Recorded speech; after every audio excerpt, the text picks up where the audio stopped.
Oke, baik, kita mulai kuliah kita pada malam hari ini. Assalamualaikum warahmatullahi wabarakatuh. Waalaikumsalam Waalaikumsalam warahmatullahi warahmatullahi wabarakatuh. wabarakatuh.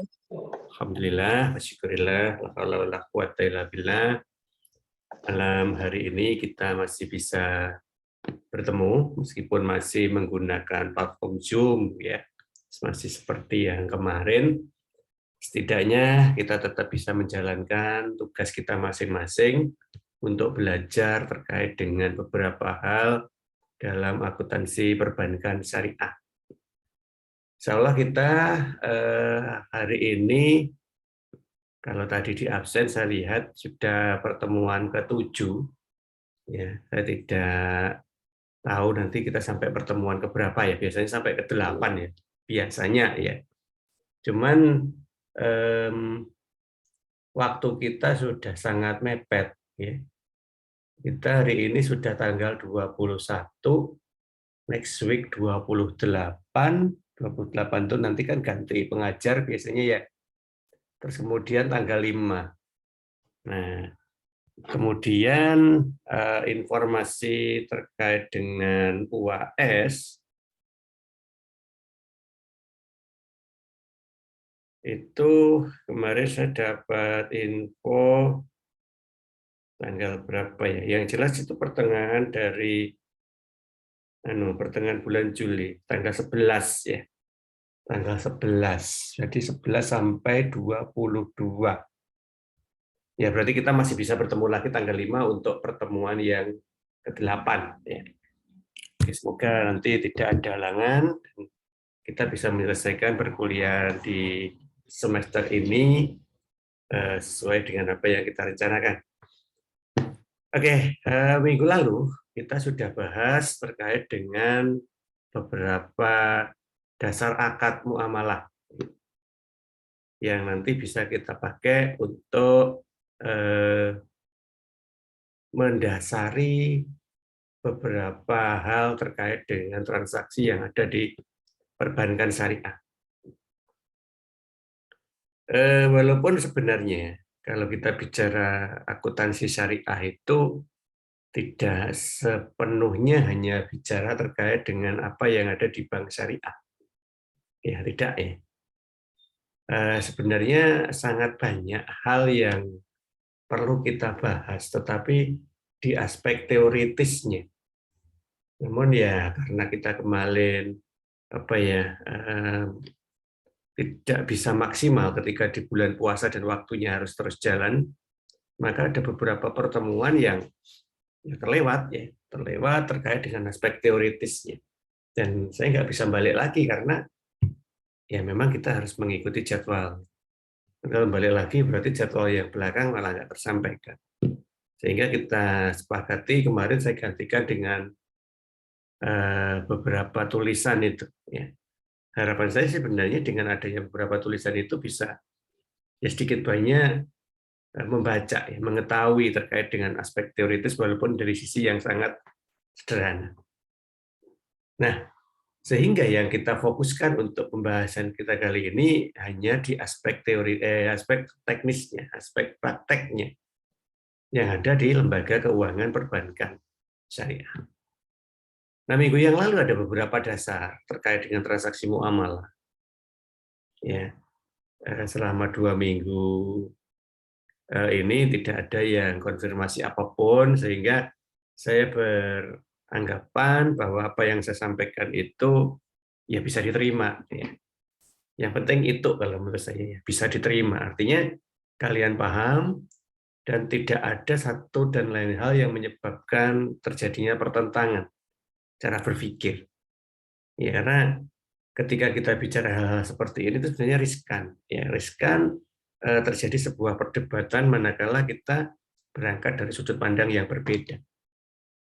Nah, oleh karena itu, ya harapan saya sih sebenarnya tidak terjadi seperti itu. Ya, yang diharapkan ya apa yang saya sampaikan itu masih bisa diterima. Ya, makanya saya akan mencoba menyampaikan sesuatu yang standar-standar aja deh. Ya walaupun sebenarnya kalau kita mengupas akuntansi syariah itu jauh dalam sekali, itu sangat banyak aspek-aspek yang sudah tidak lagi standar. yang mungkin akan menjadi perdebatan bagi orang-orang yang tidak mempunyai background pengalaman di aspek itu. Makanya memang sengaja saya tidak menjelaskan hal-hal yang berpotensi menyebabkan terjadinya cara berpikir yang berbeda atau kebingungan di antara mahasiswa. Nah, sehingga kita memahaminya bisa sama-sama memahami yang bisa dipahami. Ya, termasuk apa yang saya jelaskan hari ini. Kalau kemarin kita sudah memastikan bahwa aspek-aspek syariah itu berangkat dari berbagai macam dasar argumen ya dan dasar ketentuan yang seperti kita jelaskan kemarin itu, yang mana beberapa ketentuan-ketentuan itu sebenarnya akan menyebabkan suatu transaksi itu menjadi sah atau tidak sah. Ya, saya menganggapnya gitu aja ya. Kalau nanti saya bicara halal haram itu terlalu jauh, gitu ya. Saya bicara transaksi itu menjadi sah atau tidak sah dari sudut pandang Islam, loh ya, bukan sudut pandang hukum ekonominya. Kalau sudut pandang hukum ekonominya sih sah-sah saja, ya karena di hukum ekonomi kita tahu semua bahwa ekonomi yang kita anut masih ekonomi kapitalistik, ya, ekonomi sekulerisme, sehingga sudut pandangnya hanya sudut pandang keberhasilan suatu usaha berdasarkan dari perencanaan. Tetapi manakala kita melihat dari sudut pandang muamalah, ada banyak aspek, kemarin kita kelompokkan jadi 3 kelompok besar itu ya, untuk mengatakan suatu transaksi itu sah atau tidak sah. Nah, berangkat dari itu, harapan saya, ya, kalian bisa mencerna sendiri beberapa kejadian yang ada di realitas ekonomi di sekitar kita. Karena kita bicara tentang perbankan, ya sudahlah, ya kita coba melihat situasi yang ada di perbankan juga. Ada perbankan konvensional, ada perbankan syariah. Kita tahu semua, sama-sama punya transaksi, sama-sama punya produk. Ya, kita bahas hari ini. Ya, di mana kemarin sudah sekilas saya arahkan bahwa produk itu nanti akan menghasilkan suatu prinsip, ya, dan di dalam prinsip itu nanti berjalan dengan sebuah ketentuan yang kita sebut dengan nama akad. Ya. Nah, untuk bicara terkait dengan produk dulu, ya kita bicara tentang produk dulu ya. Maka bank syariah maupun bank konvensional pada prinsipnya itu punya kelompok yang sama, ya, yang menjadi produk itu sendiri.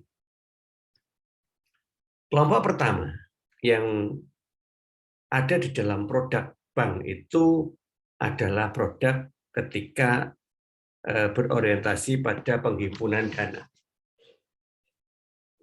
Jadi secara garis besar nanti kita pecah menjadi 3. Ya. Yang pertama adalah ketika kita berada pada sebuah produk dalam penghimpunan dana. Kemudian yang kedua nanti adalah produk dalam menyalurkan dana, ya, financing-nya. Dan yang ketiga adalah produk-produk jasa keuangan, jasa-jasa perbankan. Ya. 3 itu, baik konven maupun syariah itu pada prinsipnya sama. Nah, cuman yang membedakan di mana kalau begitu? Yang membedakan itu ada di prinsip yang digunakan. Ya. Bank konven juga punya prinsip, bank syariah juga punya prinsip. Kalau di bank konven, prinsip utama yang ditekankan adalah prinsip hutang piutang. Dan selain itu di penghimpunan dana, di bank konven ada produk simpan menyimpan. Ya. Dan yang ketiga, di dalam jasa lain-lain itu adalah prinsip melayani. Ya. Cuman seperti itu prinsipnya. Dan itu masing-masing diturunkan dari jenis produknya. Kayak tadi kita bicara penghimpunan dana, berarti nanti pakai prinsip simpan menyimpan. Ya. Kalau di produk penyaluran dana, nanti jual utang piutang ya. Dan yang di produk jasa itu pelayanan. Ya, pelayanan terkait dengan aktivitas keuangan perbankan. Nah, seperti itu. Nah, sekarang di dalam penghimpunan dana, ya, di dalam produk penghimpunan dana itu, bank itu mempunyai 3 jenis produk lagi. Ya. Jadi pada kelompok penghimpunan dana ini nanti ada 3 jenis produk. Dan ini sama antara bank konven dan bank syariah. Yang pertama adalah produk berjenis giro. Ya, ya, saya yakin sebenarnya ketika produk perbankan itu kalian sudah paham. Ya. Tapi sekilas saja saya sampaikan bahwa ketika giro itu merupakan sebuah simpanan sementara.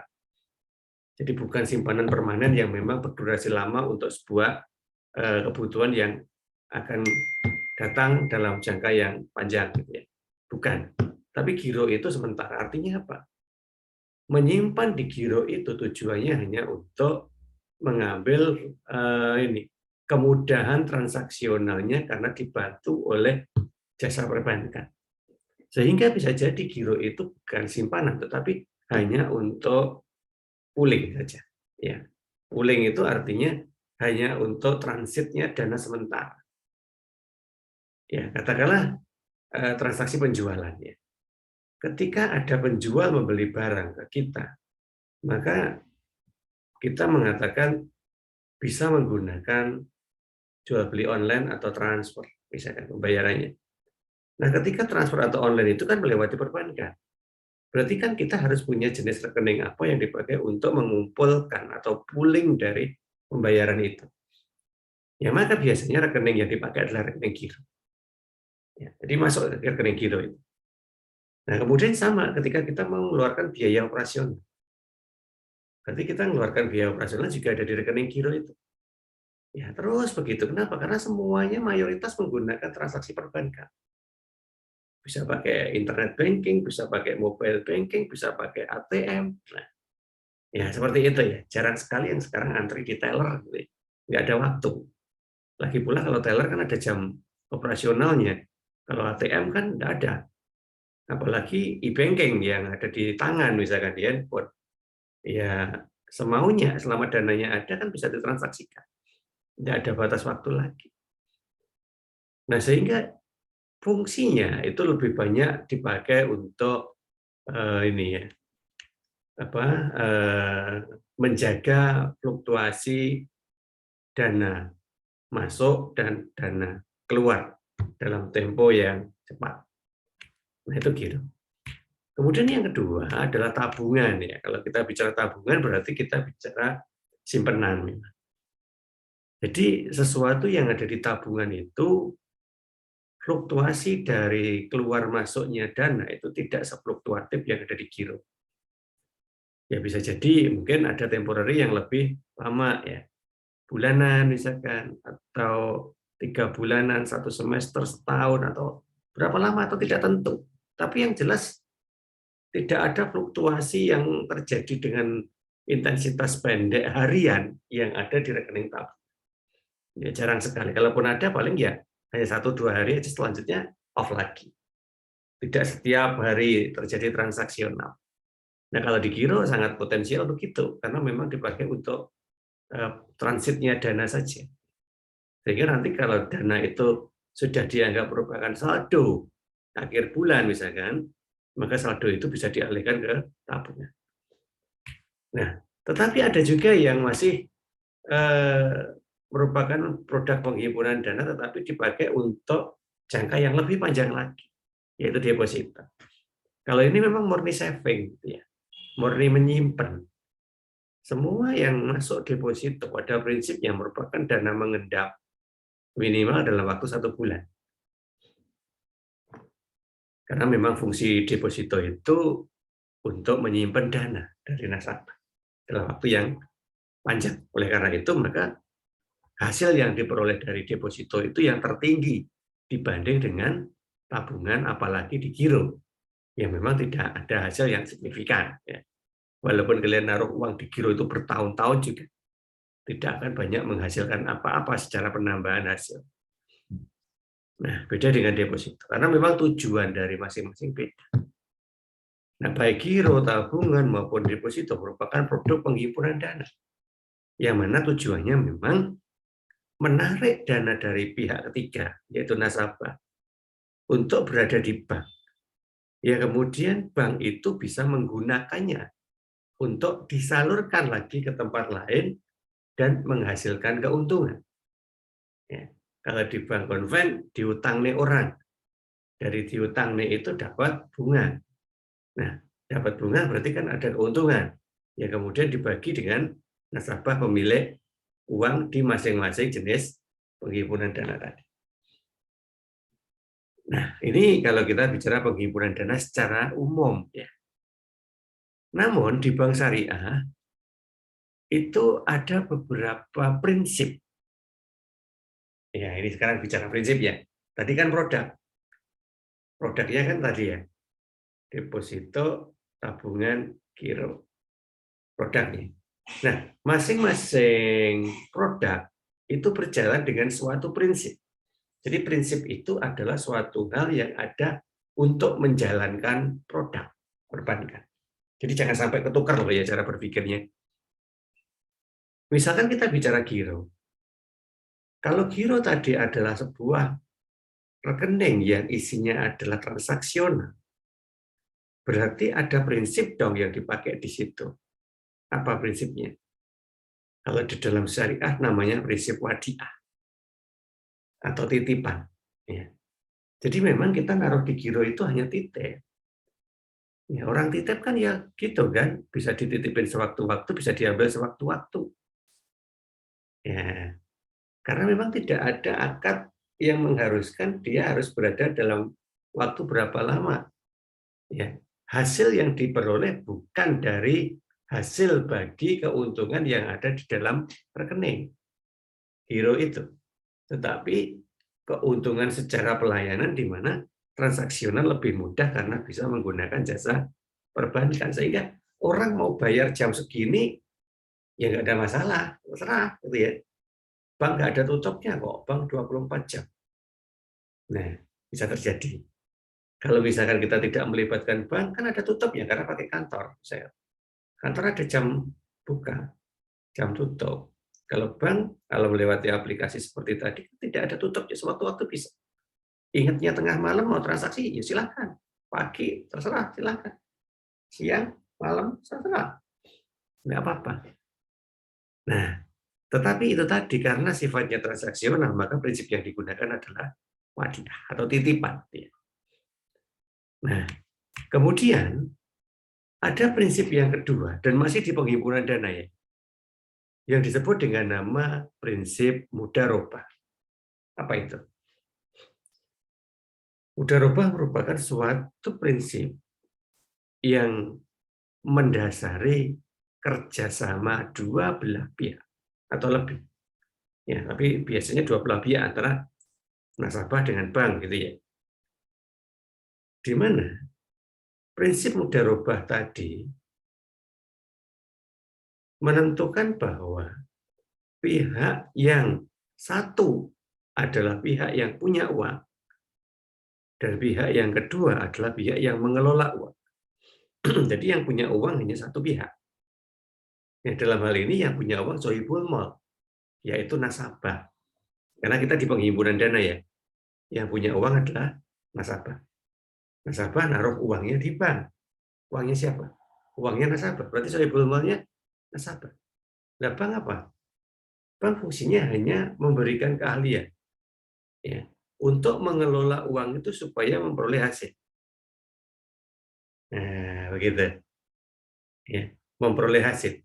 Nah, nanti hasilnya itu akan dibagi ya, sesuai dengan prosentase nisbah. Jadi di bank syariah itu tetap ada prosentase. Tapi prosentasenya bukan prosentase bunga, tapi prosentase nisbah bagi hasil. Beda loh ya. Yang membedakan apa? Yang membedakan adalah orientasi hitungnya. Kalau bunga itu orientasi hitungnya adalah dari pokok pinjaman. Ya. Tetapi kalau nisbah, orientasi hitungnya dari jumlah hasil usaha yang diperoleh. Ya, jadi beda. Kalau pokok pinjaman itu tetap, ya, dan akan berkurang seiring dengan angsuran yang disetor. Tapi secara pasti sudah bisa kita katakan. Karena apa? Karena jumlahnya mengikuti alur yang sudah jelas. Hitung-hitungannya jelas. Ya, karena semula 10 berkurang 1 masih 9. 9 berkurang 1 masih 8. 8 berkurang 1 masih 7. Itu pasti. Sampai ke 10 habis. Sehingga kita bisa memastikan bahwa sesuatu itu pasti kita terima walaupun itu belum terjadi. Coba kaitkan apa yang saya jelaskan itu dengan konteks hukum yang kita pelajari pertemuan kemarin. Coba kaitkan ya supaya ada relevansi hasil pembelajaran itu nyambung dari satu materi ke materi yang lainnya.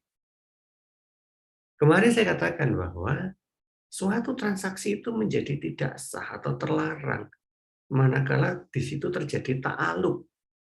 Apa ta'aluk? Ta'aluk atau asimetri informasi kedua belah pihak yang bertransaksi itu tidak mempunyai informasi yang sama terkait dengan transaksi yang terjadi. Oke, coba dikunci itu. Sekarang kita kembali lagi ke bunga tadi. Bunga tadi memberikan informasi bahwa setiap bulan, katakanlah begitu ya, itu berkurang 1. Yang semula 10 berkurang 1, tinggal 9. 9 kurangi 1, 8. 8 kurangi 1, 7. Dan itu dipastikan terjadi. Dan apabila itu ada beberapa hal yang menyebabkan tidak terjadi, maka hal-hal yang tidak terjadi itu tidak bisa ditoleransi. Boh, piye carane 9 dikurangi 1 itu sama dengan 8. Sekarang coba bayangkan. Apakah masing-masing pihak itu bisa memahami bahwa selalu berkurang 1 di setiap perubahan waktunya. Karena kita kadung hitungnya selalu berkurang 1. Nah, sekarang siapa yang menjamin bahwa apa yang akan terjadi di masa yang akan datang itu selalu berkurang 1? Wong informasi yang terjadi di masa yang akan datang itu kita belum tahu. Itulah yang kita sebut asimetri informasi. Bank hanya memberikan asumsi. Sehingga informasinya hanya informasi asumsi dan itu pun tidak dipublish. Hanya dipahami oleh pihak internal bank saja. Sedangkan kita di luar sini hanya berhitung sesuai dengan format yang tadi didoktrinkan kalau menurut saya itu oleh pihak bank. Bahwa 9 dikurangi 1 sama dengan 8. Dan 1 itu pasti terjadi. Kalau 1 itu tidak terjadi secara realitas, maka dipaksa itu nanti terjadi. Nah inilah kenapa menyebabkan sesuatu itu menjadi tidak baik. Yang terjadi beneran bahwa informasinya tidak seimbang karena yang satu itu dipaksakan, yang satu itu tidak tahu. Ya, yang kedua, tidak ada ketentuan yang membenarkan dan melarang atas terjadinya 1 tadi. Semua menganggap ya harus ada. Karena hitung-hitungannya sudah jelas. Nah, tetapi kalau di dalam bagi hasil itu tidak begitu. Di dalam bagi hasil kita melihatnya adalah hasil. Namanya juga bagi hasil, berarti kan yang lihat hasil. Dan tidak ada matematika apapun yang bisa memastikan jumlah hasil. Tidak bisa seperti tadi, 9 kurangi 1 sama dengan 8. Walaupun kita sudah tahu bahwa yang lalu, misalkan bulan yang lalu, kita punya hasil 8. Tetapi kita tidak pernah bisa berani mengatakan bahwa bulan ini kita 8 ditambah 1 sama dengan 9.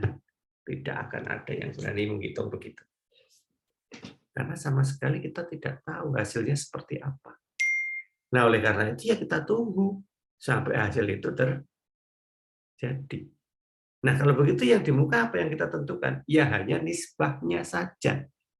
Jika nanti menghasilkan, maka kita bagi. Kamu yang punya duit, katakanlah 30%. Saya yang ngelola, karena lebih berisiko, saya 70%. Misalkan begitu. Ya. Dan itu disepakati dulu, baru transaksi berjalan. Kalau tidak, ya nanti transaksi harus balik lagi. Disepakati dulu. Nah, sehingga nanti kalau hasil itu sudah ketemu, ya sudah. Katakanlah hasilnya 10. Ya sudah. Yang 7 ke mudorib, yang 3 ke sohibul ma'ruf. Nah, seperti itu. Nah, itulah yang kita sebut dengan nama akad. Ya. Akad mudharabah. Nah, kalau begitu, prinsipnya apa ketika akad mudharabah itu digunakan untuk salah satu kegiatan transaksional yang ada di bank syariah? Sebelum ke sana, kita jelaskan dulu bahwa kalau tadi saya mengatakan di bank konvensional itu punya prinsip seperti itu, maka di bank syariah itu prinsipnya ada 3. Yang satu adalah jual beli. Ya, jadi prinsipnya jual beli. Yang kedua prinsipnya itu bagi hasil. Ya. Dan yang ketiga itu prinsipnya sewa menyewa. 3 itu yang paling utama. Yang lain masih ada. Cuman yang paling utama 3. Jual beli, bagi hasil, sewa menyewa. Nah, sekarang ketika kita berada pada produk penghimpunan dana dengan akad mudharabah, berarti mudharabah di penghimpunan dana ini tadi. Kalau begitu prinsipnya apa? Kalau melihat dari pengertian seperti itu, maka prinsip yang dipakai adalah bagi hasil. Yang satu punya duit, yang satu ngelola duit, satukan bareng, dapat hasil, hasilnya dibagi. Nah, berarti kan prinsipnya kita bagi hasil sesuai dengan persentase nisbah. Contohnya di tabungan atau deposito tadi ya. Nah, ini yang terjadi di mudharabah. Nanti dibaca sendiri ya. Nah, mudharabah itu sendiri dibedakan menjadi 2. Yang pertama namanya mudharabah mukhayyad. Dan yang kedua namanya mudharabah mutlaqah. Ya. Apa itu mudharabah mukhayyad? Mukhayyadah itu ya mudharabah prinsipnya ya. Dana itu bersumber dari nasabah, ditaruh di bank syariah. Cuman ketika kita menggunakan istilah mukhayadah itu artinya si nasabah itu punya keinginan untuk menempatkan dananya itu dialokasikan untuk usaha apa. Itu mukhayadah. Biasanya yang ke mukhayadah itu kalau mudharabahnya itu dengan jumlah yang gede. Katakanlah saya punya duit 1 miliar. Ya, tak taruh di bank syariah. Saya ambil deposito mukhayadah. Misalkan begitu. Prinsip yang dipakai adalah bagi hasil dengan akad namanya mudharabah mukhayyad. Nah, saya menentukan, tolong uang 1 miliar itu nanti diinvestkan pada usaha saya. Usaha saya nanti akan mengambil dana di bank syariah. Ya, dengan prinsip bagi hasil juga. Nah, sehingga bank syariah menyalurkan dana itu ke nasabah. Ya.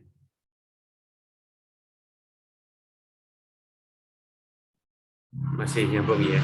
Saya takut kalau speaker suara saya hilang aja. Nanti kalau suara saya hilang, tolong saya dikabari ya. Nah, saya nggak bisa ngontrol kalau sedang share screen. Nah, tadi saya kembali lagi. Jadi katakanlah di penyaluran dana, saya mengambil prinsip bagi hasil juga. Ya, berarti bank itu kan menyalurkan dananya ke nasabah tadi dengan menggunakan prinsip bagi hasil juga. Nah, itu nanti saya jelaskan di bagian penyaluran dananya. Nah, pada saat itu maka saya yang menentukan siapa nasabah yang boleh menggunakan uang 1 miliar itu. Nah, itu adalah mudharabah muqayyadah. Oke. Nah, kemudian yang satu itu mutlakoh. Mutlakoh saya nggak tulis itu ya. Mutlakoh itu kebalikan muqayyadah. Jadi nasabah yang punya duit itu tidak mempunyai request apapun terkait penempatan uang itu oleh bank. Jadi sepenuhnya diserahkan oleh bank, serah itu mau ditempatin di mana, yang penting produk yang jelas dan halal. Nah, seperti itu.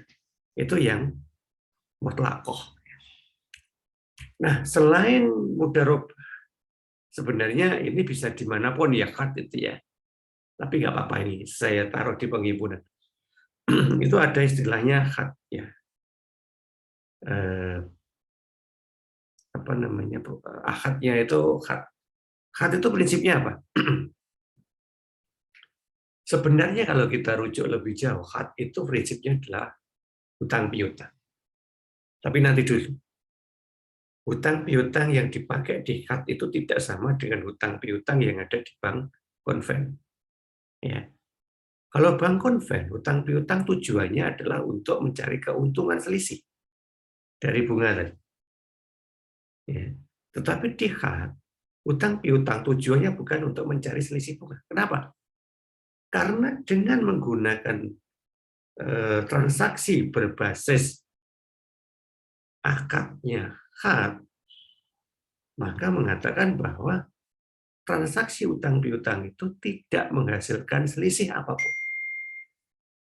Misalkan kita sebagai bank ya, minjemin orang 10 juta dalam waktu setahun, katakanlah begitu. Ya maka ketika setahun kemudian orang itu harus balikin ke saya 10 juta juga. Nggak ada tambahan apa-apa. Atau kalau 10 juta itu mau diangsur selama 12 bulan, silakan. Ya. Satu bulannya katakanlah 900.000. Silakan. Ya. Nah, tapi tidak ada tambahan apapun. Karena memang tujuan dari kad itu adalah membantu pihak yang membutuhkan uang supaya bisa melakukan sebuah progres pengembangan ekonomi yang bisa menambah taraf kehidupan si orang tersebut. Jadi membantu untuk tumbuh. Sehingga ketika tumbuh pun juga tidak dikenai tambahan biaya untuk pengembalian dana kad. Beda dengan yang di mudharabah tadi. Kalau mudharabah jelas ada, ya karena bagi hasil. Kalau di sini nggak bagi hasil, ini cukup mengembalikan yang pokok saja. Nah itu kad ya. Nah, sehingga nanti kalau kita kelompokkan ya dalam sebuah tabel gitu di penghimpunan dana itu kira-kira seperti ini. Ada produk yang didasari oleh akad wadiah. Ini akad ya. Akad mudharabah. Mudharabahnya ada dua tadi ya. Mutlakoh sama muqayyadah. Dan ada kad. Nah, ya itu aja. Nasabah, bank, nah, seperti itu posisinya. Itu di penghimpunan dana. Kemudian yang kedua adalah di penyaluran dana. Nah ini. Kalau di penghimpunan dana tadi, prinsip yang digunakan hanya ada bagi hasil. Tetapi di penyaluran dana, itu ada 3. Jual beli, bagi hasil juga, dan sewa menyewa. Seperti yang tadi saya katakan. Nah itu prinsipnya ya. Nah sehingga nanti di dalam masing-masing prinsip itu akan menghasilkan beberapa jenis akad. Ya. Kita mulai dari jual beli dulu. Ketika kita menggunakan prinsip jual beli, maka akad yang digunakan untuk penyaluran dana nanti ada yang namanya akad murabah, akad salam, akad istisnya, akad mudharabah. Nah ini mudharabah muncul lagi.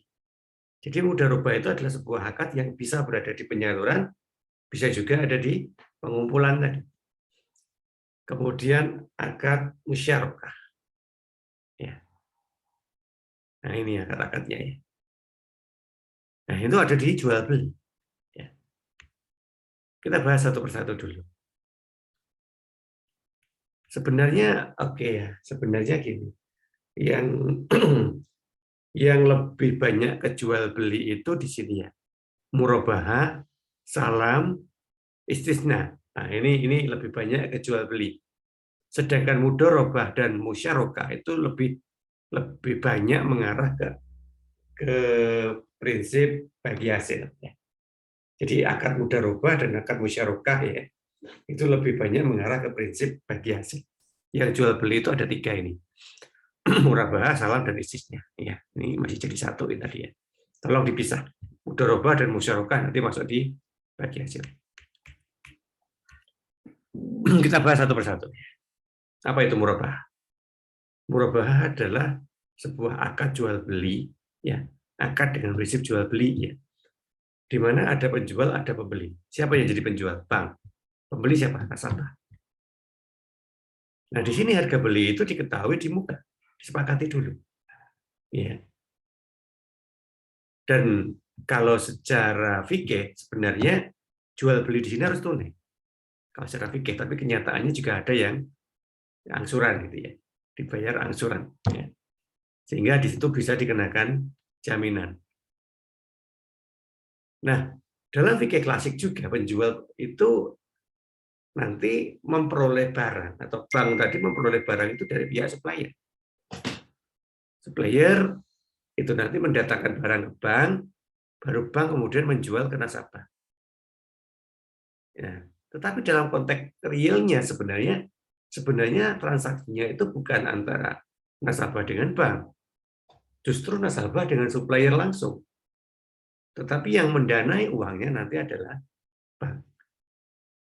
Katakanlah kita membeli motor ya, seharga 20 juta ke toko. Oke, tapi kita nggak punya uang. Nah, kita bilang ke bank syariah. Maka bank syariah nanti yang akan membayar 20 juta itu ke toko. Kita bawa pulang motor itu. Nah, kemudian kita ganti mengembalikan uang 20 juta yang dibayarkan oleh bank tadi. Tetapi mengembalikannya juga bukan 20 juta. Karena apa tadi? Karena prinsip yang dipakai adalah jual beli. Sehingga setiap jual beli pasti mengenakan keuntungan. Sehingga motor 20 juta tadi ya dijual oleh bank ke kita, nasabah, senilai katakanlah 21 juta. Sehingga keuntungannya 1 juta. Nah, seperti itu.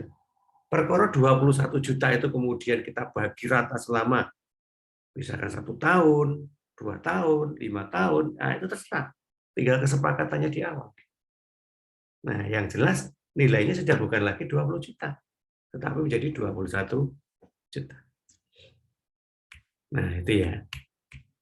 Nah, jadi kalau menurut fikih itu begini. Nasabah itu pesan barang itu ke bank, bank kemudian membeli ke pihak ketiga ngantar barangnya tadi ke bank, kemudian bank menjual barang itu ke nasabah dan nasabah membayar ke bank. Bisa tunai, bisa tangguh. Tapi kalau fikih tunai. Nah, tapi kenyataannya nggak begitu juga sih.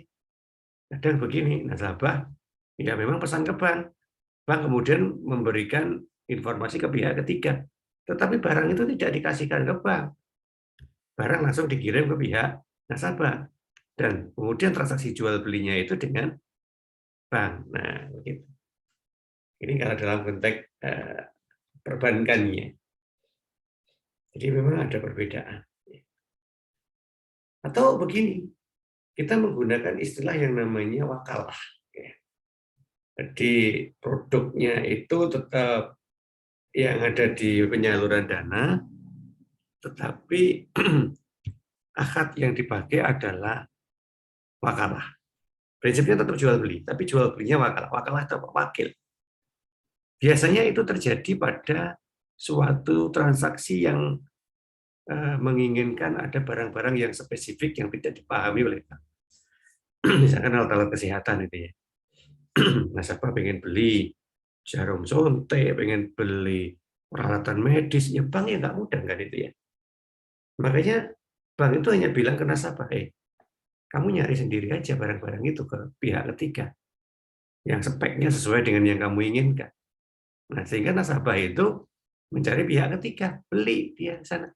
Nah, tentunya karena beli tadi uangnya dari mana?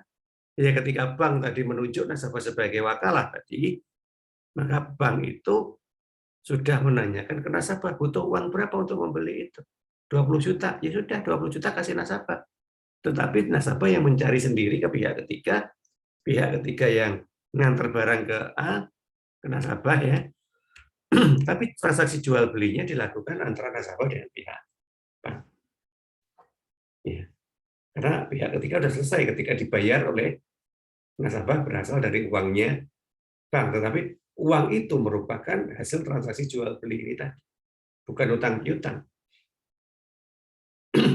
Ya, itu kalau kita berada pada praktek yang ada di perbankan syariah. Nah, berikutnya adalah sebuah akad yang namanya salam. Ya, masih di dalam produk pembiayaan ya, di prinsip jual beli. Salam itu apa?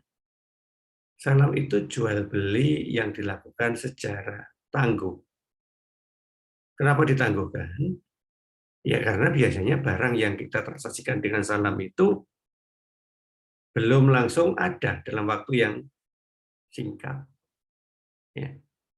Barangnya harus dikumpulin dulu misalkan. Misalkan gini, saya mau beli gitu nasabah ya. Saya mau beli yang namanya jeruk itu 1 ton. Kita kena begitu. Tapi bilangnya ke bank syariah.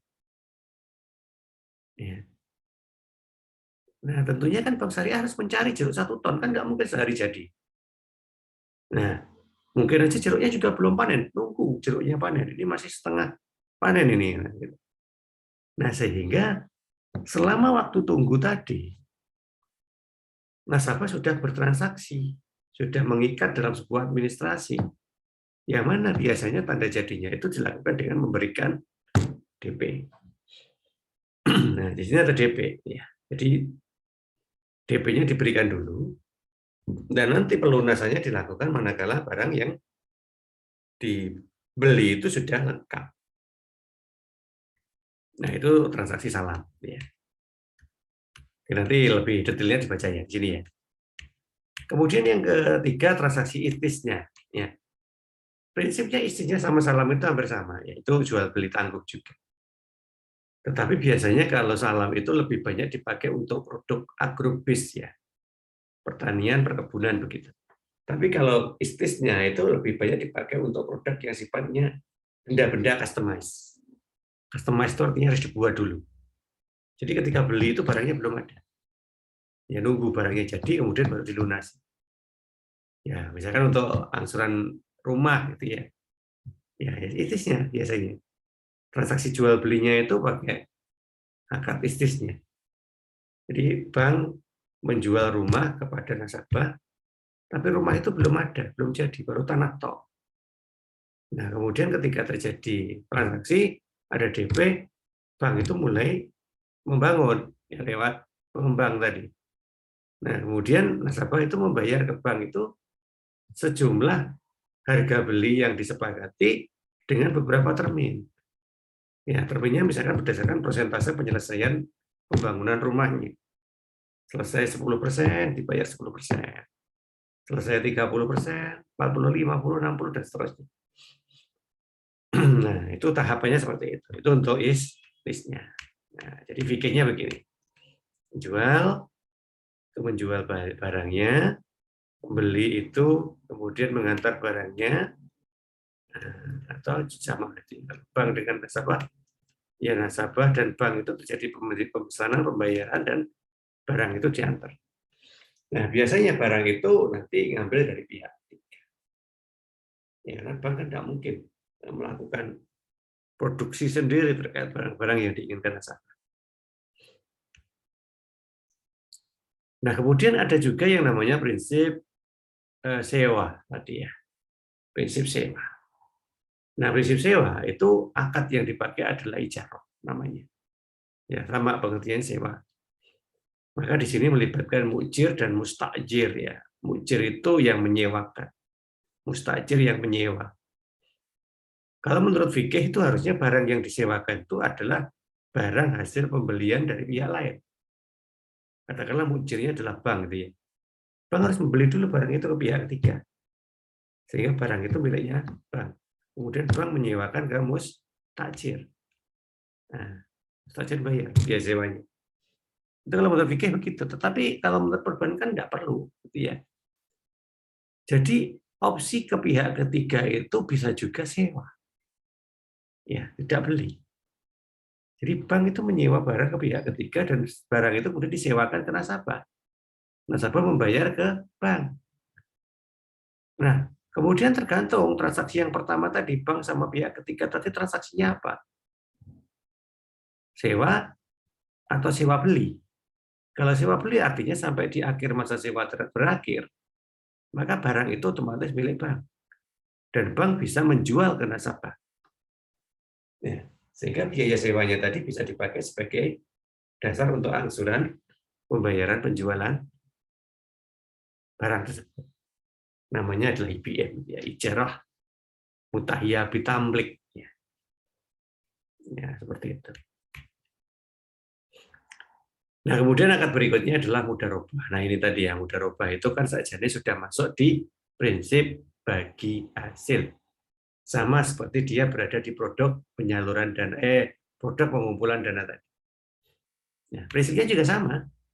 Jadi kerjasama dua belah pihak, yang satu itu punya duit, yang satu itu yang mengelola duit. Ya sama, mudharabah itu begitu. Nah, sekarang yang kelola duit siapa, yang punya duit siapa? Kalau tadi kan yang punya duit nasabah, yang kelola bank. Nah, ini sebaliknya.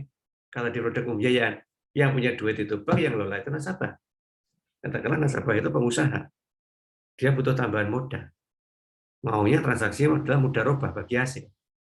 Nah, nanti tolong saya dikasih tambahan modal.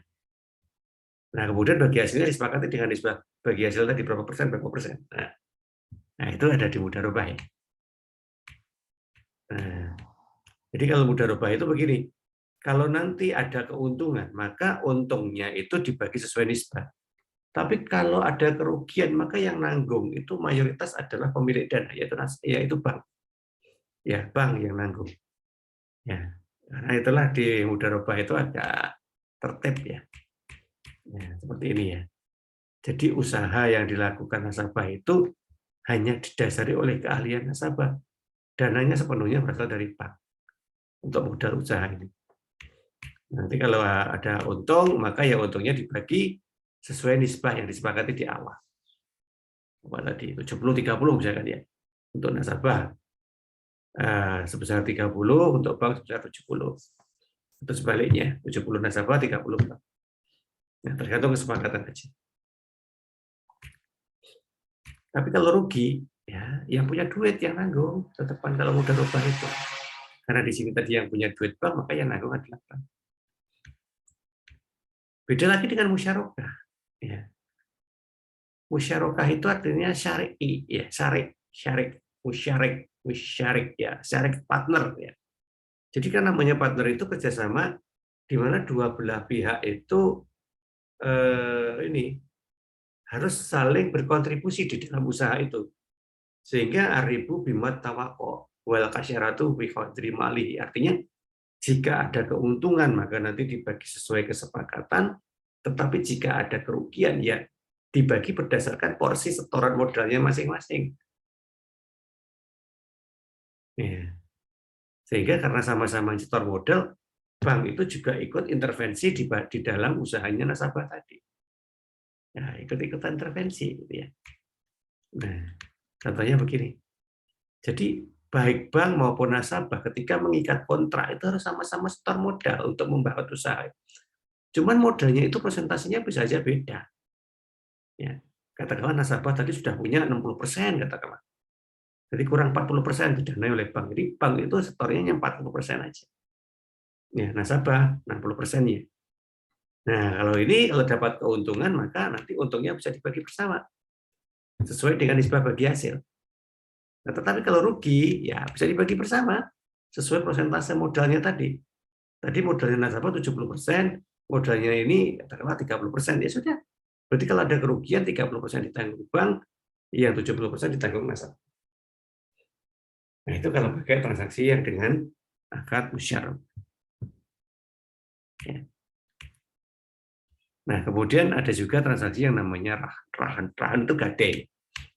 Nah, gadai. Gadai dalam secara fisik atau gadai secara dokumen. Kalau gadai secara dokumen namanya fidusia. Ya, karena yang ditahan hanya dokumen tok. Barang masih bisa dipakai. Tapi kalau gadai beneran itu berarti secara fisik barangnya harus disimpan. Gitu ya. Nah, gadai. Jadi bank itu juga bisa bertindak sebagai penggadaian di bank syariah. Sehingga kalau kita kelompokkan dalam tabel gitu ya, ya kira-kira seperti itulah. Ada ada murabahah, ada salam istisnya, mudarobah dan musyarakah. Murabahah salam istisnya tadi menggunakan prinsip jual beli, mudarobah dan musyarakah pakai prinsip bagi hasil. Ya, jangan sampai salah itu. Nah, selain itu juga ada beberapa jasa-jasa perbankan kayak kirim uang, cek saldo, falas, letter of credit, jaminan ya, atau letter of guarantee, bank garansi, jaminan juga. Ya. Cuman istilahnya aja di akad perbankan syariah itu beda. Jadi tadi ada istilah wakalah, ya, wakil tadi ya. Kemudian ada kafalah, kafalah itu penjamin. Ya. Jadi penjamin seorang nasabah bahwa dia memiliki modal yang cukup kalau mau ikut lelang, misalkan begitu. Nah, itu kafalah. Kemudian ada hawalah. Hawalah itu pengalian piutang. Ya. Jadi ada kalanya nasabah A itu punya utang piutang sama si B. Nah, piutangnya si B tadi tidak selesai. Maka kemudian yang menyelesaikan adalah bank. Ya oke, ke A dibayar lunas, kurang berapa? Oh, kurang 10 juta, oke tak bayar lunas. Nah, sehingga nanti kekurangan 10 juta punyanya si B tadi, gantian di take over oleh bank. Nah, itu pengalian piutang atau hawalah. Sarf itu mata uang asing, walas ya. Ijaroh, nah tadi kita sudah ini ya, nah, sewa menyewa tadi ya, oke. Nah, itu nanti dibaca. Nah, sehingga produk itu sebenarnya kalau kita mau kelompokkan ya seperti ini ya. Jarroh, kafalah, makalah, iwalah, rahan, syaf, dan seterusnya. Nah, nanti coba itu diingat ya posisinya masing-masing. Yang perlu diingat pertama kali adalah produk itu dikelompokkan jadi 3. Ya. Jadi ada produk penyaluran dana, pengumpulan dana, dan jasa perbankan. Nah, masing-masing produk itu nanti mempunyai beberapa jenis yang digunakan. Kayak tadi ya, produk pengumpulan dana ada giro, ada tabungan, deposito. Nah, di mana di masing-masing produk itu berjalan menggunakan prinsip dan akad. Kalau prinsip ada 3, jual beli, bagi hasil, dan sewa menyewa. Sedangkan kalau akad itu terserah posisinya. Di pengumpulan dana punya akad sendiri, kayak tadi mudarobah, ada wadiah tadi ya. Kemudian di ini penyaluran dana tadi ada sendiri ya. Baik yang jual beli ada sendiri, yang bagi hasil juga ada sendiri, dan jasa perbankan ini juga ada sendiri. Namanya seperti ini ya. Secara prinsip sebenarnya nama-nama ini adalah nama-nama syar'inya dari transaksi perbankan konven. Karena semua produk jasa ini di perbankan konven ya ada, gitu ya. Ya ada. Hanya saja kalau di bank syariah itu aktivitas yang dilakukan itu lebih syar'i ya. Sehingga banyak sekali aturan-aturan yang sebenarnya di konven itu lebih banyak ke konvensionalnya, itu kemudian disyar'ikan. Ya. Oke, kira-kira itu yang bisa kita bahas malam ini. Monggo, silakan kalau ada yang mau ditanyakan. Oke, silakan. Jangan lupa absen.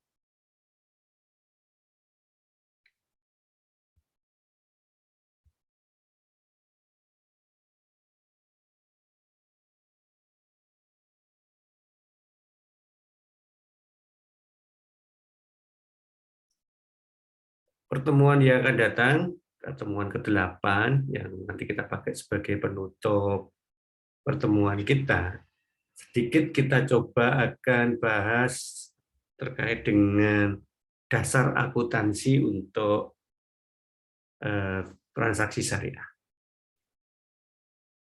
Ya karena dasar, jadi kita belum menyentuh ke beberapa jurnal, belum. Jadi ya kita hanya overview dulu aja. Ya, belum sampai ke sana deh, karena memang di prodi Excel belum nyampe ke situ. Kecuali di prodi akuntansi ya, memang harus sampai ke laporan keuangannya. Tapi di prodi Excel kita masih menyentuh di level dasar akadnya dulu aja. Insyaallah dari pertemuan yang akan datang kita akan bahas itu. Kalau kalian mau sedikit ada usaha tambahan supaya apa yang kita bahas itu lebih maksimal, maka silakan kalian nanti hunting PSAK-nya, ya, pernyataan standar akuntansi keuangan syariah, PSAK. Yang kita pakai nanti PSAK 101, ya, kerangka dasar penyusunan dan pelaporan syariah. Silakan itu kalau draft saja hunting di Google insya Allah ketemu itu ya. Kalau cuma draft loh ya. Tapi kalau yang bentuk jadinya ya ada dua cara. Yang satu bisa cek di perpustakaan umum. Yang kedua mungkin bisa pinjam. Ya, bisa pinjam mahasiswa reguler. Akuntansi tentunya. Ya, ada beberapa yang kemarin itu punya. Ya, ya punyanya itu sendiri ada dua kemungkinan juga. Diturunin lagi. Untuk bisa punya itu ada dua kemungkinan. Satu, fotokopi. Ya. Jadi ambil di perpustakaan, di fotokopi kan otomatis punya. Ya.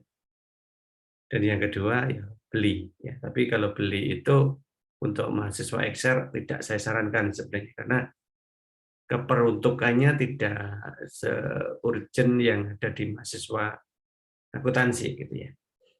Ya, saran saya kalau bisa ya copy saja atau cari soft copy-nya ya di Google. Walaupun cuma draft, tapi walaupun cuma draft itu sama kok ya. Isinya sama. Hanya beda tampilan aja. Oke, mungkin begitu yang bisa kita bahas pada malam hari ini. Semoga bermanfaat. Sekali lagi, jangan lupa absensinya, karena jadi kebiasaan gitu ya, ketika sudah kuliah berakhir, ada yang menghubungi, lupa Pak, belum absen. Padahal ngingetnya juga nggak kurang-kurang. Ya, tapi saya tidak mau berburuk sangka lah. Ya, sudah kalau lupa ya. Yang penting jujur, benar-benar hadir ya, saya absenkan. Tidak apa-apa. Tapi kalau bisa ya absen sendiri, kecuali simtiknya agak trouble. Oke, mungkin begitu yang bisa kita bahas malam hari ini. Insya Allah kita ketemu lagi sekali lagi di pertemuan yang akan datang. Semoga bermanfaat. Selamat malam, selamat istirahat. Kita akhiri. Assalamualaikum warahmatullahi wabarakatuh. Waalaikumsalam warahmatullahi wabarakatuh.